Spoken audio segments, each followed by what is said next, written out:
Muchas gracias por la presentación y por la invitación también a dictar esta clase el día de hoy sobre el tema de la validez y la revocación de los actos administrativos y específicamente sobre el proceso de lesividad. Eh, Entiendo que ya han hablado un poco sobre el tema de la nulidad y la revocación. Perdónenme si soy un poco redundante sobre esos temas, pero antes de tocar el tema del proceso de lesividad, sí me gustaría ahondar en la naturaleza de todos estos mecanismos, es decir, cuál es la naturaleza común que tienen todos estos mecanismos que, a mi modo de ver, constituyen una suerte de mecanismo de control de la administración pública. ¿Ya? Y acá empecemos por algo importante. ¿Por qué se tiene que controlar a la administración pública? Y esta es la perspectiva que quiero que quede marcada en toda la exposición. La administración pública, como ustedes saben, ostenta grandes poderes, ¿no? La administración pública, a diferencia de los demás sujetos de derecho, actúa a través de potestades, es decir, de poderes que le permiten modificar la situación jurídica de los demás a su sola voluntad. Por eso la administración pública ostenta una potestad sancionadora, una potestad tarifaria, una potestad regulatoria, etcétera, etcétera. En vista de ello, es que la lógica misma del derecho administrativo, que como bien se ha dicho es el derecho del poder para la libertad, lo que busca justamente es garantizar que ese poder que ejerce la administración pública se haga de manera adecuada, de tal forma que no termine lesionando los intereses de los administrados, sino que cumpla su función de garantizar el interés público, pero sin descuidar, sin dejar de garantizar los derechos de los ciudadanos. Tomando en cuenta justamente ese poder que tiene la administración pública, es que lo que ha hecho el derecho administrativo a lo largo de los años, es crear mecanismos que le permitan al ciudadano controlar cómo se ejerce ese poder.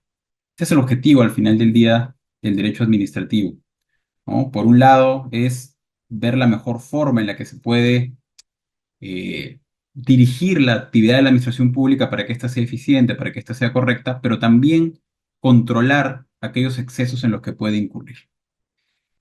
Pensando en eso, es que se han creado distintos mecanismos de control. Y hay muchas formas de clasificar estos mecanismos de control. Una, que creo yo que es relevante para la exposición del día de hoy, es aquella que los clasifica en función de su carácter interno o externo. Tenemos entonces nosotros mecanismos de control interno de la administración, es decir, mecanismos que le permiten a la misma administración controlar la legalidad de sus actos. Pero tenemos también mecanismos de control externo, es decir, aquellos que permiten que sea un agente fuera de la administración la que controle la legalidad de los actos de la administración pública. Por poner un ejemplo, nosotros en el Perú tenemos un mecanismo de control interno sui generis, que no existe en otro lado del mundo, al menos no con la misma intensidad o con las mismas particularidades que lo tenemos acá, que es el sistema de eliminación de barreras burocráticas. Como ustedes saben, ese sistema permite que una autoridad administrativa, que es el INDECOPI, controle lo que hacen otras entidades de la administración pública. Y por eso ustedes van a ver que INDECOPI, la Comisión de Eliminación de Barreras Burocráticas, puede controlar la legalidad y razonabilidad de los reglamentos que emite la administración pública y de los distintos actos administrativos que muchas otras entidades de la administración pública emiten. Entonces, ese es un mecanismo de control interno. Si bien no es un mecanismo de la misma entidad, sí es un mecanismo dentro de la administración pública que permite controlar cómo es que actúa. Un mecanismo externo de control es el típico proceso contencioso administrativo, porque permite que un tercero, es decir, el Poder Judicial, controle la legalidad de las actuaciones de la administración pública. Esos son, digamos, dos ejemplos que permiten graficar a qué me refiero cuando hablo de control interno y a qué me refiero cuando hablo de control externo. Hay muchos más, evidentemente, ¿no? Por ejemplo, si queremos controlar la actividad reglamentaria de la administración pública a nivel judicial, tenemos no el proceso contencioso administrativo, sino el proceso de acción popular. Justamente permite que un juez constitucional evalúe la legalidad y constitucionalidad de la actividad reglamentaria de la administración pública. Tenemos también otros mecanismos de control interno, como por ejemplo el que ejerce la Contraloría General de la República, un órgano administrativo que controla cómo se ejecuta, cómo se materializa la ejecución del presupuesto de otras entidades de la administración pública. Entonces, tenemos distintos mecanismos de control. Dentro de esos mecanismos de control, eh, lo que se busca a través de ellos en muchos de los casos es la nulidad o la ineficacia de los actos administrativos. Y vamos entrando entonces un poco al tema que nos convoca el día de hoy. Esos no son los únicos, por cierto, porque por ejemplo, como les mencionaba el tema de Indecopy ni anula ni revoca actos administrativos. Lo que hace es declarar inaplicables las exigencias, cobros, prohibiciones o limitaciones que a través de actos administrativos puede imponer la administración pública. Sin embargo, los mecanismos tradicionales o los efectos tradicionales de estos mecanismos de control son justamente la nulidad y la revocación, que son aquellos que están regulados además en la Ley de Procedimiento Administrativo General. Estos dos mecanismos, digamos, clásicos por excelencia, se diferencian en una serie de cosas que entiendo ya lo han visto probablemente en la anterior ponencia, pero que me permito resumir. Por un lado, se diferencian nulidad y revocación en función de la autoridad competente, ¿no? La nulidad, en principio, es conocida por el superior jerárquico, pero también puede ser conocida por el mismo funcionario que emitió el acto si es que se plantea a través de un recurso de reconsideración. La revocación, en cambio, tiene que ser conocida por la más alta autoridad de la entidad. ¿Qué cosa es la más alta autoridad de la entidad? Bueno, eso se presta a discusión. Como escuchaba hace un momento al anterior ponente, y coincido plenamente con lo que se señaló, hay casos en los cuales ha habido bastante debate o discusión respecto de quién es la más alta autoridad que tiene competencia para revocar actos administrativos, junto con el caso que les puso de ejemplo, que es el caso del Tribunal de Contrataciones del Estado. Tenemos también casos como el caso de su salud, en donde también ha habido un debate sobre quién debería ser el que revoque los actos que emite el tribunal, si el mismo tribunal o si debería ser la presidencia de su salud. Entonces hay también ahí un debate. Lo mismo ha pasado, por ejemplo, con el Consejo de Minería. Entonces, hay varios casos en los cuales hay cierta discusión. Pero lo cierto es que, a diferencia de la nulidad, en la revocación es siempre la más alta autoridad de la entidad la que tiene la competencia para revocar. Pero no solo se diferencian estos mecanismos por el órgano competente, se diferencian también por el procedimiento que se tiene que seguir. Por un lado, tenemos a la nulidad, que puede ser planteada tanto por vía de recurso como por vía que, o puede ser planteada de oficio por la misma autoridad, pero en cualquiera de los dos escenarios se tienen que respetar ciertos parámetros. Los recursos, como ustedes saben, tienen un plazo perentorio que se debe cumplir, tienes 15 días hábiles como regla general para plantear un recurso administrativo de reconsideración o de apelación contra un acto que te genera un agravio. Y la nulidad de oficio tiene también sus propios plazos, tiene plazos de prescripción, ¿no? 2 años en principio para que se pueda declarar la nulidad de oficio de un acto administrativo. La revocación, en cambio, eh, no tiene un procedimiento específico, lo único que establece la norma es que en los casos en los cuales esta procede de oficio, se tiene que otorgar un plazo de descargos al administrado justamente para garantizar su derecho de defensa. Importante notar que este plazo se estableció recién a partir de la reforma del 2016. Antes de eso, la norma no contemplaba un plazo de descargos que permitiera ejercer el administrado su derecho de defensa. Dato importante porque revela de alguna u otra forma cómo es que ha ido evolucionando nuestra legislación administrativa a fin de dotar de mayores garantías a los administrados frente a lo que podrían ser abusos de parte de la administración pública. La revocación también, y esto es importante notarlo, porque si ustedes se van a los artículos que regulan la nulidad, expresamente te dice que esta puede ser de oficio o que también puede ser planteada a nivel de recursos. No te dicen lo mismo de la revocación, pese a que sucede exactamente lo mismo, y eso lo ha aclarado recientemente la Corte Suprema a través de una sentencia de casación, en donde ha señalado que hay que diferenciar la revocación como potestad que se ejerce de oficio de parte de la administración pública para revisar sus propios actos y la revocación que se plantea por vía de recurso. Porque recuerden ustedes que cuando ustedes plantean un recurso administrativo, en su pretensión impugnatoria, o pueden pedir la nulidad del acto administrativo, pero también pueden pedir que éste se modifique o, en buena cuenta, se revoque, es decir, se deje sin efecto. Y ahí hay bastantes, digamos, distinciones que hay que tomar en consideración. Un tercer aspecto por el cual se diferencia la nulidad de la revocación son las causales. La nulidad, como ustedes saben, según el artículo 10 de la Ley de Procedimiento Administrativo General, procede en principio por una contravención normativa. Y ese es el género. Si bien tenemos cuatro causales, apreciarán ustedes que en realidad todas se pueden englobar dentro de un supuesto único, que es el supuesto de contravención a la norma. ¿Por qué? Porque la causal número uno te dice que es nulo el acto administrativo que viola la Constitución, la ley o las normas reglamentarias. Y el artículo y el numeral 2 te dice que es nulo el acto administrativo que tiene algún defecto de validez en sus requisitos, es decir, en la competencia, en el objeto, en la motivación, en el procedimiento regular o en la forma. Entonces, nuevamente, eso en realidad básicamente es una contravención normativa, una contravención a la misma ley de procedimiento administrativo general. Es nulo también el acto administrativo, probablemente es el silencio positivo que contravenga la ley. Y finalmente es nulo el acto administrativo que sea consecuencia de un delito. En todos los casos estamos frente a lo mismo, frente a una contravención a la norma.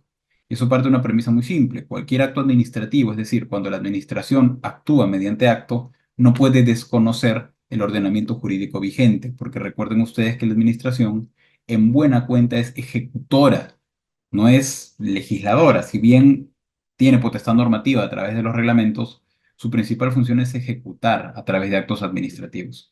Y esos actos deben respetar el ordenamiento jurídico vigente. Esas son las causales de nulidad. Y la particularidad que tienen es que estas causales deben ser concomitantes al nacimiento del acto. Es decir, si estamos frente a un acto nulo es porque nació nulo. Los actos no se vuelven nulos de manera sobrevenida.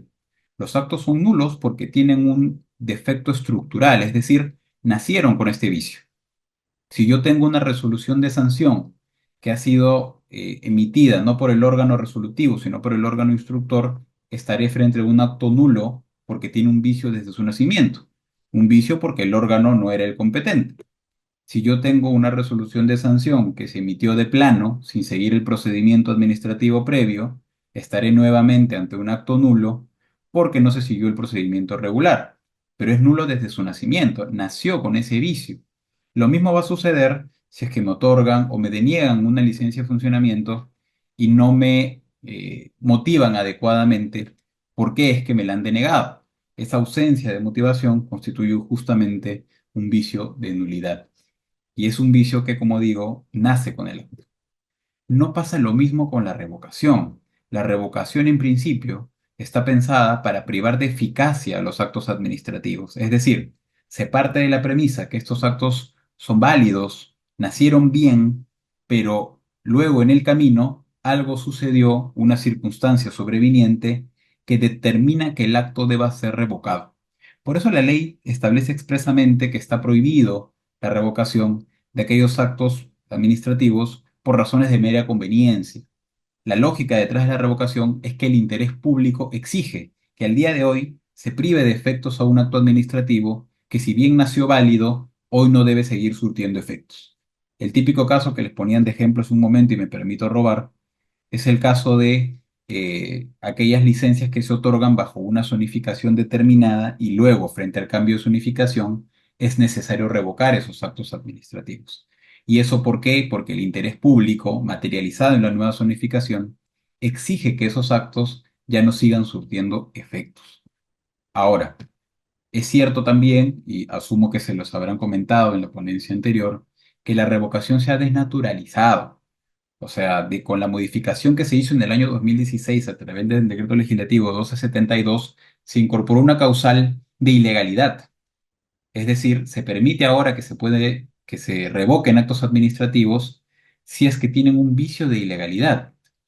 Esta causal de revocación en realidad es una causal de nulidad, porque si es un acto que viola la ley, en realidad es un acto que debió ser declarado nulo. Se ha incorporado esta causal que en realidad, repito, desnaturaliza la lógica de la revocación. Pero ahí está, y puede servir, de hecho, justamente para aquellos casos en los cuales estamos frente a un acto que es ilegal y que ameritaría su nulidad, pero que por un tema de plazos no se puede anular. Sin embargo, la revocación sí todavía sigue siendo procedente. Y eso me lleva a la cuarta diferencia. La nulidad está sujeta a plazos de prescripción, la nulidad de oficio, mientras que la revocación es imprescriptible. Siempre se puede revocar un acto. Y eso tiene una razón. Y es que, como les digo, la revocación no es un mecanismo que permite revisar actos que nacieron mal, es un mecanismo que permite revisar actos por circunstancias sobrevinientes. Y eso explica que no exista un plazo de prescripción, sino que más bien sea una acción imprescriptible. Ambos, repito, importante que lo tomen en consideración porque así además lo establece la ley, son mecanismos de revisión, es decir, mecanismos de autocontrol de parte de la administración pública, mecanismos que permiten a la administración eh, corregirse a sí misma, es decir, detectar cuando es necesario modificar su voluntad, sea para anular un acto o para privarlo de efectos mediante la revocación. ¿Ya? Importante tomar eso en consideración. Ahora bien, aparte de eso, eh, hay un tema que es relevante. Vamos a dejar a un lado la revocación. La revocación creo que ha sido bastante bien explicada en la anterior ponencia y como les digo, la particularidad de la revocación es que priva de efectos un acto por circunstancias sobrevinientes. Hay distintas causales que luego se pueden estudiar a profundidad, unas más precisas que otras. Sin embargo, eso es la revocación y lo que corresponde ahora es ver, centrarnos un poquito más en el tema de la nulidad. Como les dije, la nulidad puede ser planteada por vía de recurso, pero también existe la nulidad de oficio. Centrémonos en la nulidad de oficio. La nulidad de oficio existe justamente para que sea la propia administración la que, revisando la legalidad de sus actos, pueda enmendar un error. Y acá utilizo la palabra enmendar un error, la frase enmendar un error de manera más coloquial y no como rectificación de error material. Enmendar un error en el sentido de que estamos en un caso en el cual la administración ha cometido un error y ha emitido un acto viciado. Viciado o porque fue emitido por el órgano que no era el competente, o porque no se siguió el procedimiento regular, o porque no hubo una buena motivación, o porque no se cumplió con la forma exigida por ley, o porque estamos ante un objeto jurídico físicamente imposible. En estos casos, la ley permite que la administración revise de oficio la legalidad de su propio acto y lo declare nulo. ¿Ya? Para eso, la norma solo exige que exista una razón de ilegalidad, las que acabo de mencionar, y que además o se agravia el interés público o se lesionen derechos fundamentales. ¿Y eso por qué? Porque no se ha querido que la potestad de nulidad de oficio sea irrestricta. Se ha querido poner candados, por un tema de seguridad jurídica, básicamente. Cuando se emite un acto administrativo, favorable, se entiende, te otorgan una licencia, te otorgan una concesión, te aprueban una subvención, te amparan un recurso, etcétera, etcétera. En todos esos casos, eh, en los que se emite un acto favorable, existe la posibilidad de que el acto esté viciado. Y existe la posibilidad de que ese acto, de alguna u otra manera, amerite la declaración de nulidad. Sin embargo, lo que ha querido el legislador es, oye, en la medida que son actos favorables, que generan una confianza legítima en la cabeza del administrado, no podemos permitir que la administración los declare nulos de oficio de manera irrestricta, sin ningún tipo de límite. ¿No? Porque imagínense ustedes que hacen su trámite, obtienen una licencia de funcionamiento, empiezan a operar, han hecho todas las inversiones necesarias que están asociadas con esa licencia de funcionamiento y luego de la noche a la mañana les declaran la nulidad. Eso constituye una afectación tremenda a la seguridad jurídica, a la predictibilidad, a la confianza legítima. Y justamente para que exista un balance entre la seguridad jurídica y la legalidad, es que se permite la nulidad de oficio, pero sujeta a ciertos límites. Y esos límites básicamente son dos, que es el límite temporal y el límite sustancial. El límite temporal, la nulidad de oficio se puede declarar solo luego de 2 años de que el acto haya quedado consentido. Entonces hay un límite, un plazo de prescripción que justamente impide a la administración declarar la nulidad de oficio cuando quiera. Pero además existe un límite de fondo, y es que eh, no basta con que el acto sea ilegal, no basta con que el acto, digamos, haya sido emitido por órgano incompetente o no haya sido el procedimiento regular. Es necesario también que se haya agraviado el interés público o se haya lesionado algún derecho fundamental. Caso contrario, la norma ha preferido mantener la validez del acto administrativo, muy a pesar de que éste pueda tener algún vicio. En la medida que no se afecte el interés público, el legislador ha dicho, bueno, prioricemos la seguridad jurídica y que ese acto se mantenga válido. Pero ese límite temporal, ¿no? Pasemos ahora al límite temporal, tiene a su vez una pequeña excepción, que más que excepción es en realidad una extensión de ese límite. Lo que ha dicho el legislador es que la administración pública tiene 2 años para declarar la nulidad de oficio de sus propios actos. Pero si ese plazo se le vence, tiene aún 3 años más para iniciar un proceso de lesividad. Y acá es donde viene el tema interesante, y es que básicamente lo que ha señalado el legislador es que tú tienes 2 años para utilizar un mecanismo de control interno, para que tu administración, tú solita, revises la legalidad de tus propios actos en ese plazo de 2 años. Si ese plazo se pasa, no todo está perdido para la administración pública, sino que a su vez vas a tener la posibilidad de demandar la nulidad, pero ya ante el Poder Judicial. Es decir, como se te ha pasado el plazo de 2 años, vas a poder iniciar un proceso judicial para que sea el juez, como tercero, imparcial, independiente, el que revise la legalidad de tu acto y, de ser el caso, lo declare nulo. Y para eso tienes un plazo extra de 3 años. Ojo con esta regla. La regla tiene su particularidad en el caso de tribunales administrativos. Como ustedes podrán apreciar, el artículo 213 de la Ley de Procedimiento Administrativo General, en realidad de su texto único ordenado, establece un plazo para las entidades, digamos, comunes y corrientes, que es 2 años para que se declare en el de oficio y 3 años más para iniciar el proceso de lesividad, pero establece una regla distinta para los tribunales administrativos. Los tribunales administrativos también tienen un plazo de 2 años para la nulidad de oficio, con la particularidad de que tiene que ser acordada por unanimidad de sus miembros. Pero además, en paralelo, corre un plazo de 3 años.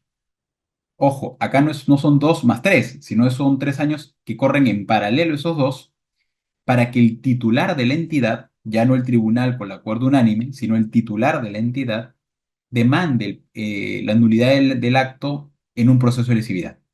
Es decir, en el caso de tribunales, pongamos como ejemplo el Tribunal de Apelaciones de OCIPTEL, el Tribunal de Apelaciones tiene 2 años para declarar la nulidad de oficio de una resolución que ha emitido. Pero en paralelo, el titular de la entidad, es decir, el presidente del Consejo Directivo de OCIPTEL, va a tener 3 años para demandar la nulidad de aquel acto emitido por el tribunal, ¿no? Entonces, importante tomar en cuenta esa regla. Esa regla nos lleva, y ahora centrémonos en el proceso de lesividad. Eso quiere decir que pasamos, como les decía, de un mecanismo de control interno a un mecanismo de control externo. Pasamos de que sea la propia administración la que revise la legalidad de sus actos a que sea ya el Poder Judicial. Y hay ciertas reglas para ello. No es un proceso común y corriente. La mayoría de personas, cuando piensa en un proceso contencioso administrativo, piensa en un administrado que demanda la nulidad o plantea una pretensión de plena jurisdicción frente a la administración pública para que sea un juez el que resuelva. En este caso no pasa eso. En este caso, quien asume la posición de demandante es la entidad. Es la entidad la quien va a tener, en términos procesales, la legitimidad para obrar activa. Es la entidad la que va a demandar para que sea el juez que declare la nulidad de un acto emitido por ella misma, ¿no? Es curioso porque básicamente es el titular de la entidad diciéndole al juez, juez, me he equivocado, se me ha pasado el plazo, no lo puedo declarar nulo de oficio, decláralo tú por mí. La pregunta entonces es, ¿quién es demandado en ese proceso? Como este tipo de procesos de nulidad están pensados para actos favorables, quien es demandado es aquel titular del derecho que, cuya nulidad justamente se pretende en el proceso. Entonces, por ejemplo, si estamos viendo la nulidad de una licencia de funcionamiento o la nulidad de un acto que reconoce una subvención, la administración pública actuará como demandante y el administrado beneficiario, beneficiario de la subvención, titular de la licencia, titular de la concesión, etcétera, etcétera, será quien asume la posición de demandado por tener la legitimidad para obrar pasiva. ¿Ya? Importante tomar en consideración ese dato. Entonces, es un proceso sui generis en donde el Estado actúa como demandante y el ciudadano actúa como demandado. Y acá hay que hacer una precisión importante, y es que van a ver ustedes en la práctica otros contenciosos administrativos en donde el demandante es el Estado, pero no necesariamente estamos ante un proceso de lesividad. Ejemplo típico, el caso en el cual, dos ejemplos de contenciosos interadministrativos en donde no estamos en un proceso de lesividad, pero el demandante también es el Estado. Un ejemplo es el típico proceso contencioso administrativo tributario. Como ustedes saben, a nivel tributario, el procedimiento administrativo eh, implica la participación de dos entidades distintas. Por un lado tenemos a la SUNAT como Administración Tributaria Recaudadora y por otro lado tenemos al Tribunal Fiscal como un órgano resolutivo que está fuera de SUNAT, que no tiene nada que ver con SUNAT, que depende más bien del Ministerio de Economía y Finanzas. Entonces, ¿qué pasa en esos casos? El Código Tributario le otorga legitimidad para obrar extraordinaria a la SUNAT, a la Administración Tributaria, para que pueda demandar la nulidad de aquellos actos emitidos por el Tribunal Fiscal. Entonces, ¿qué tenemos ahí? Tenemos un contencioso administrativo en donde demandante suele ser la SUNAT y demandado va a ser el Tribunal Fiscal y el contribuyente. Pese a esa relación que existe a nivel procesal, no estamos en un proceso de lesividad, porque la SUNAT no está demandando la nulidad de su propio acto, sino la nulidad de un acto de otro órgano, que es el Tribunal Fiscal. Entonces, ese es un proceso en el cual el demandante es el Estado, pero no es un proceso de lesividad. Otro ejemplo, ¿qué pasa cuando una entidad pública pierde en un procedimiento de eliminación de barreras burocráticas? Imagínense que yo presento una denuncia contra la Municipalidad de Miraflores por la imposición de una exigencia que considero ilegal. Y gana. Si la municipalidad tiene la posibilidad de ir a un proceso contencioso administrativo para cuestionar ese acto administrativo emitido por el INDECOP. En ese contencioso administrativo, la municipalidad como entidad pública va a ser demandante y demandada va a ser Indecopi y también voy a ser yo, como administrado que presentó la denuncia. Nuevamente, estamos en un proceso en el cual el demandante es el Estado, el demandado va a ser otra entidad del Estado y un privado, y pese a eso no estamos en un proceso de lesividad, porque la municipalidad como entidad pública no va a estar demandando la nulidad de su propio acto, sino va a estar demandando la nulidad del acto de otra entidad, que en este caso sería el Indecopi. Entonces ahí tienen dos ejemplos en los cuales demandante es el Estado, pero eso no necesariamente lo convierte en un proceso de lesividad. Para que sea un proceso de lesividad, tendría que ser la entidad demandante la que pida la nulidad de un acto emitido por ella misma. Tema importante para que tengamos todo en claro el tema de la legitimidad para obrar. Otro tema importante es el tema del interés para obrar. Como ustedes saben, el interés para obrar es un presupuesto procesal que lo que exige es que quien presenta una demanda tenga un interés en el proceso, es decir, que pueda derivar del resultado del proceso la satisfacción de una necesidad, que el proceso le reporte una utilidad. Si tú presentas una demanda, pero esa demanda no te va a procurar ninguna utilidad, tú careces de interés para obrar y por ende tu demanda debería ser declarada improcedente. En el proceso de lesividad hay un supuesto en el cual la ley considera que el demandante podría carecer de interés para obrar. ¿Qué supuesto es ese? Cuando se presenta la demanda antes de que vence el plazo de prescripción para la nulidad de oficio. Recuerden, el plazo de prescripción para la nulidad de oficio es de 2 años y luego tienes 3 años más para demandar en el Poder Judicial. ¿Qué pasa si yo como entidad pública presento una demanda al Poder Judicial de lesividad y la presento cuando ha transcurrido solamente un año? Lo que me va a decir el juez es improcedente por falta de interés para obrar. ¿Por qué? Porque tú tienes todavía la potestad de declarar la nulidad de oficio. No tienes por qué activar el mecanismo jurisdiccional, no tienes por qué tocarle la puerta al Poder Judicial, porque tú misma puedes declarar la nulidad de oficio. Ese es un caso, por ejemplo, en el cual eh, la entidad va a carecer de interés para obrar y por ende debería declararse improcedente su demanda. A ver, otro tema importante. del proceso de lesividad. Hay un requisito de procedencia que establece la ley que regula el proceso contencioso administrativo y que justamente lo que busca es acreditar el interés para obra. Ya no en virtud del plazo, si se me pasó el plazo o no, si todavía tengo yo la posibilidad de declarar la nulidad de oficio. No va tanto por ahí, va por otro tema. Va por el tema de la ley te exige que antes de que tú inicies el proceso de lesividad, hayas emitido una resolución debidamente motivada en donde sustentes la ilegalidad y el agravio al interés público. Entonces, es importante esto, porque eso quiere decir que cuando se inicia un proceso de lesividad, la entidad no puede ir con su demanda y las manos vacías. Tiene que ir con su demanda y con una resolución emitida por el titular, mediante el cual justifique debidamente con una motivación adecuada por qué es que considera que ese acto debe ser declarado nulo. Y eso implica justificar por qué es ilegal, pero además por qué se genera un agravio al interés público. Y esto es importante, porque sí, es cierto, cada vez que una entidad presenta una demanda en un proceso de lesividad, sustenta la ilegalidad. O sea, ese requisito no se omite, sí se presenta la resolución que supuestamente sustenta la necesidad de acudir a un proceso de lesividad. Sin embargo, lo que muchas entidades omiten, y con eso me he topado varias veces en procesos judiciales, es acreditar la afectación al interés público. Las entidades creen que basta con decir, oye, el acto es nulo porque la verdad es que fue emitido por un órgano incompetente o no siguió el procedimiento regular o no se respetó esta formalidad. No basta con eso.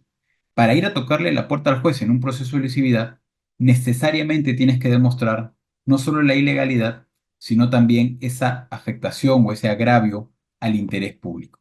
Eso es importantísimo tomarlo en consideración porque esa resolución va a ser clave para poder justificar y es básicamente el fundamento de toda la demanda que se va a plantear.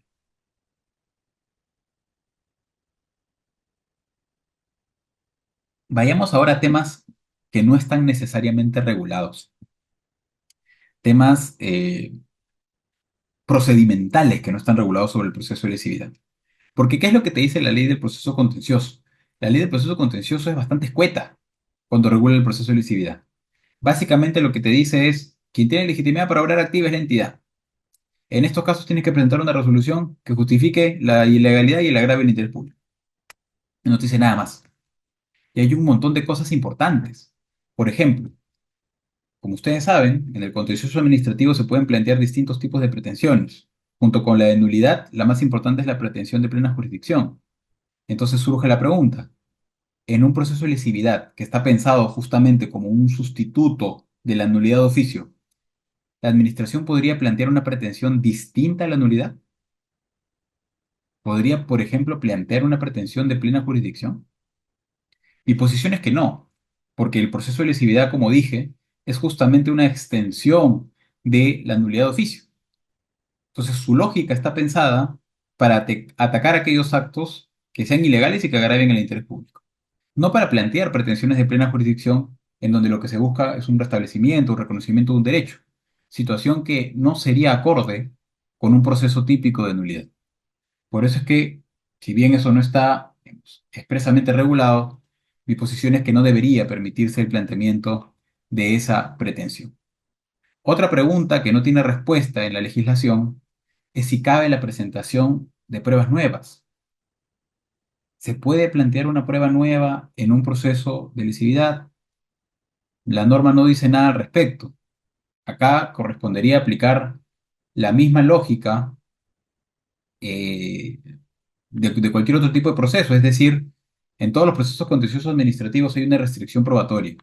La prueba se limita a lo que se haya actuado en el expediente administrativo, salvo que sea una prueba que se haya generado con posterioridad al procedimiento administrativo, en cuyo caso sí podrá incorporarse, ¿no? Pero es un tema importante, que justamente lo que busca es precisar hasta qué punto la administración pública puede aportar medios probatorios que justifiquen esa, esa pretensión de nulidad. Otro tema importante, también procedimental, y esto es clave, es si cabe la reconvención.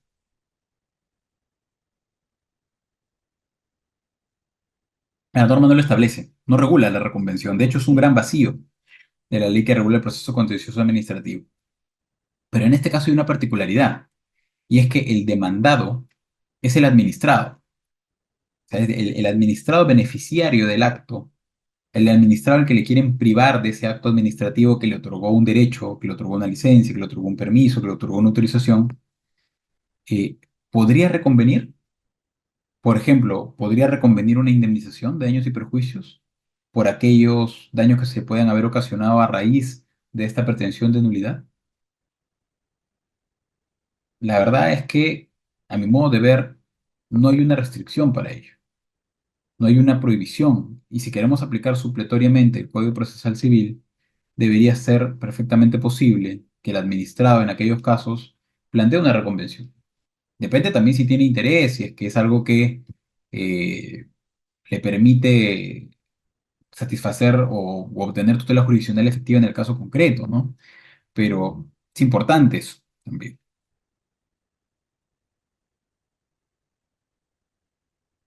Otro tema importante es el tema de la congruencia argumentativa, y es un tema, digamos, bastante relevante. Como les he dicho hace un momento, para iniciar un proceso de lesividad, la ley exige necesariamente tener esta resolución que acredita la ilegalidad, pero también el agravio al interés público. Eh, Como les dije también hace un momento, esa resolución, en principio, es la que marca el derrotero de toda la argumentación que va a ejercer la administración pública en ese proceso. Es lo que justifica por qué ha decidido iniciar ese proceso. ¿Qué pasa si luego, en el desarrollo del proceso, la administración omite o entra en contradicción con esa resolución de agravio, con esa resolución de lesividad? ¿Qué sucedería en aquellos casos? ¿Está permitido? ¿Puede la administración entrar en contradicción con ese acto? ¿Qué pasa en esos supuestos en los cuales eh, la administración, digamos, omite aquellos vicios que expuso en esa resolución de agravio y quiere plantear nuevos vicios que no están presentes ahí? En mi opinión, se debe respetar la congruencia en estos casos. Es decir, si esa resolución es un requisito de procedencia de la demanda, no puede ser una resolución irrelevante. Tiene que tener algún tipo de relevancia y no solo para abrir la puerta al proceso. Tiene que marcar una pauta respecto de aquello que puede alegar la administración pública en el proceso. Si la administración pública saca una resolución de agravio en donde dice que está justificado el inicio de un proceso de lesividad porque tal resolución fue emitida por órgano incompetente, no puede luego en su demanda decir, no, no, no, acá no hay un tema de órgano incompetente, sino un tema de procedimiento regular. O sea, no puede alegar un vicio que no dijo en su momento para justificar el inicio del proceso. Y no puede desconocer tampoco aquellos vicios que en su momento planteó, ¿no? Hay un deber de congruencia que, en mi opinión, va más allá del tema meramente argumentativo. O sea, no solo es un tema de, oye, tu argumentación ya va a parecer un poco floja por entrar en contradicción. No, es un tema de respetar la relevancia que tiene ese requisito de procedencia que establece la ley que regula el proceso contencioso administrativo. Y finalmente tenemos un tema también relevante y es, como ustedes saben, la ley que regula el proceso contencioso tiene un supuesto de sustracción de la materia que es bastante particular y que existe solo en el proceso contencioso administrativo. Básicamente, lo que dice la norma es que el proceso o el proceso culmina si es que la administración ha satisfecho en vía administrativa la pretensión del demandante. ¿Para qué está pensado eso? Para cuando yo, por ejemplo, yo administrado, planteo una pretensión de nulidad y en pleno proceso contencioso administrativo, estamos en pleno proceso, la administración declara nulo de oficio su propio acto. Digamos que está dentro de los 2 años todavía. Entonces declara nulo de oficio su propio acto. Yo puedo ir al juez y decirle, juez, sustracción de la materia. Ya lo que yo estoy pidiendo acá me lo ha concedido la propia administración en la vía administrativa. Y el proceso se acaba y no pasó nada. Pero ¿qué pasa en un proceso de nulidad, en un proceso de lesividad, en donde es la propia entidad la que demanda o la que funge de demandante pidiendo la nulidad de su propio acto? ¿Qué pasa en esos casos? ¿Puede aplicar este supuesto de sustracción de la materia?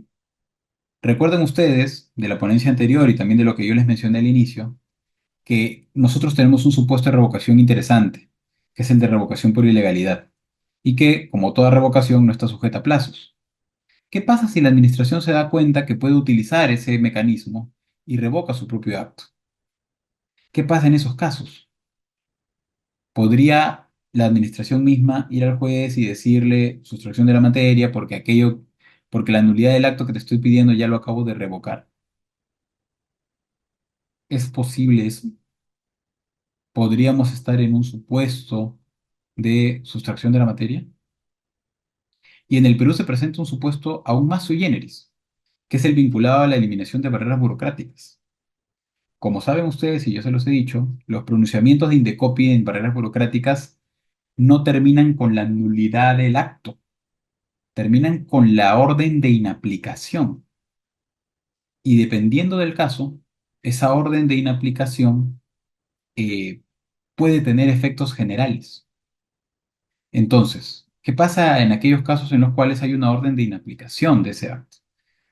Y yo pido la nulidad de oficio, perdón, pido la nulidad en vía del proceso de lesividad. ¿Esa inaplicación implicaría un supuesto de sustracción de la materia? ¿Implicaría un supuesto en el cual yo ya he perdido el interés para obrar porque ya se declaró inaplicable eh, aquel acto cuya nulidad yo estoy planteando en la vía del proceso contencioso administrativo de lesividad? Tema interesante también, que falta discutir y sobre todo que falta regular. Yo creo que, y con eso digamos, doy unas palabras de cierre y atento a cualquier pregunta que pudieran tener. Yo creo que el proceso de licividad es una herramienta bastante útil para la administración pública, sobre todo cuando se pasan aquellos plazos de prescripción que, bueno, por X razones, a veces sucede que la administración pública no se da cuenta o no detecta el vicio a tiempo y pasa el plazo de prescripción. Entonces, el proceso de lesividad es una herramienta que le permite todavía controlar la legalidad de sus actos, pero a través de un tercero, que es el Poder Judicial. El hecho de que sea a través de un tercero, que es el Poder Judicial, es beneficioso además para el administrado, porque es un escenario en el cual el administrado, en igualdad de armas, va a poder defender la legalidad de aquel acto que lo beneficie. Lo que falta, sin embargo, es una mayor regulación al respecto.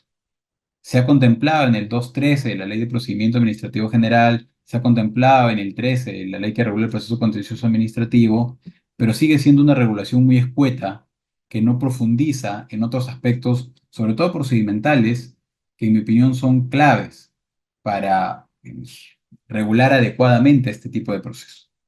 Queda esa agenda pendiente, queda todavía algunos aspectos que es necesario profundizar para tener un cabal entendimiento del proceso de lesividad y sobre todo para que esta sea una herramienta útil para la administración pública y una herramienta, digamos, con caracteres previsibles para todos los ciudadanos. Porque lo que menos quiere uno es que de la noche a la mañana te llegue una demanda en un proceso de lesividad y no sepas cómo defenderte porque no tenemos reglas claras, que creo que es justamente lo que falta en este tipo de procesos para que termine de redondearse, digamos, su naturaleza de mecanismo útil para la administración y también para el administrado en ciertos casos. Nada, eso era todo lo que tenía que comentarles el día de hoy. Nuevamente, muchas gracias al Círculo de Arbitraje con el Estado por la invitación. Gracias también a ustedes por su atención y quedo atento para absolver cualquier pregunta que pudieran tener. Muchas gracias, doctor. Justamente nos hacen una pregunta y es, doctor, si la administración advierte que un acto administrativo favorable, firme y generador de derechos subjetivos adolece de un vicio de legalidad no manifiesto, ¿en qué medida el proceso de lesividad constituye no solo un requisito procedimental, sino una garantía estructural del principio de seguridad jurídica de la tutela jurisdiccional efectiva del administrado? Gracias por la pregunta. A ver. Eh, Primero, yo creo que el hecho de que exista un proceso de lisividad y que el administrado sepa que no solo tienen 2 años para declarar la nulidad de oficio, sino 3 años adicionales para que la propia entidad demande la nulidad de su acto, de alguna u otra manera garantiza seguridad jurídica, porque le otorga predictibilidad. Yo como administrado, y eso lo vemos en la práctica profesional a diario, yo como administrado sé que si obtengo una licencia el día de hoy, es una licencia que en cualquier momento me la podrían quitar. O sea, si es que yo no he hecho un adecuado mapeo, un adecuado due diligence, como le dicen, de cómo se obtuvo esa licencia, yo sé que todavía tengo 2 años para que me la quite la propia administración, y luego tengo 3 años más para que esa administración la demande en el Poder Judicial. Entonces, el saber que eso existe, tener plazos claros de prescripción, me da seguridad jurídica. Me garantiza que al menos tengo que esperar 5 años para ya saber que mi licencia está completamente segura. Me la podrán revocar después por circunstancias sobrevinientes, pero al menos tengo cierto nivel de predictibilidad. Eso por un lado. Y por otro lado, el hecho de que como les decía justo hace un momento, el hecho de que se viabilice esta nulidad mediante un proceso judicial, contencioso administrativo, es no solo garantía de seguridad jurídica, sino garantía de tutela jurisdiccional efectiva. Porque a diferencia de lo que pasa con la revocación o con la nulidad de oficio, en donde me llega una notificación y me dice tienes 5 días para presentar descargos, y luego lo que usualmente pasa es que la administración de todas maneras me declara nulo de oficio, por más que yo le diga lo que sea, porque ya tiene una mentalidad ya sesgada, digamos. En un contencioso administrativo, yo como administrado al menos tengo las garantías de que quien va a evaluar el caso es un tercero.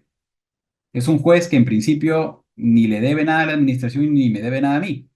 Es un tercero independiente y parcial que va justamente a evaluar si es que corresponde declarar la nulidad de ese acto.